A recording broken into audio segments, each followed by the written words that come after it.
পাক গুপ্তচরদের সঙ্গে খালিস্তানি জঙ্গিদের অশুভ জোট, ফাঁস বিধ্বংসী হামলার প্ল্যান।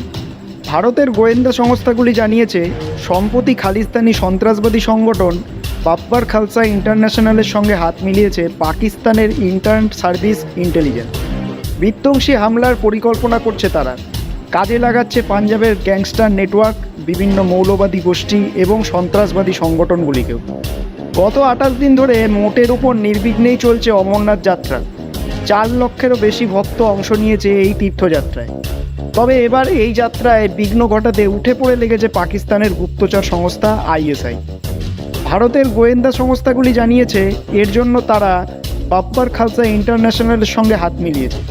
খালিস্তানি সন্ত্রাসবাদীদের সহযোগিতায় অমরনাথ যাত্রা ব্যাহত করার এক চক্রান্ত করছে পাকিস্তানের ইন্টার সার্ভিস ইন্টেলিজেন্স। অমরনাথ তীর্থযাত্রীদের তারা নিশানা করেছে। এই যাত্রার উপর খুব শীঘ্রই হতে পারে বিধ্বংসী হামলা, আর এতে কাজে লাগানো হচ্ছে পাঞ্জাবের গ্যাংস্টার নেটওয়ার্ককে, সেই সঙ্গে পাঞ্জাবের বিভিন্ন মৌলবাদী গোষ্ঠী এবং সন্ত্রাসবাদী সংগঠনগুলিকেও।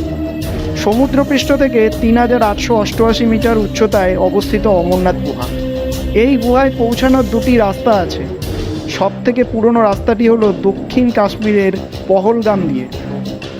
48 কিলোমিটার দীর্ঘ এই পথ ধরে অমরনাথ গুহায় পৌঁছাতে যাত্রীদের 4 থেকে 5 দিন সময় লাগে।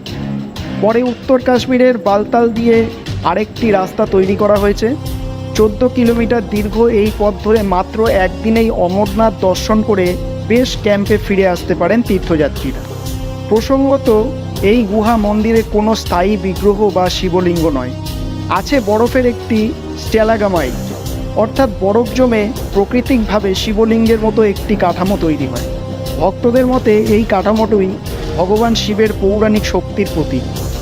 এর মধ্যে পাঞ্জাবের একজন হিন্দু ধর্ম প্রচারকও এক খালিস্তানি বিচ্ছিন্নতাবাদী গোষ্ঠীর থেকে হুমকির চিঠি পেয়েছেন বলে জানিয়েছেন। পাঞ্জাব পুলিশ এই বিষয়ে একটি FIR নথিভুক্ত করেছে। কারা এই হুমকির চিঠি দিয়েছে তার তদন্ত শুরু হয়েছে। ব্যুরো রিপোর্ট, RG সমাচার।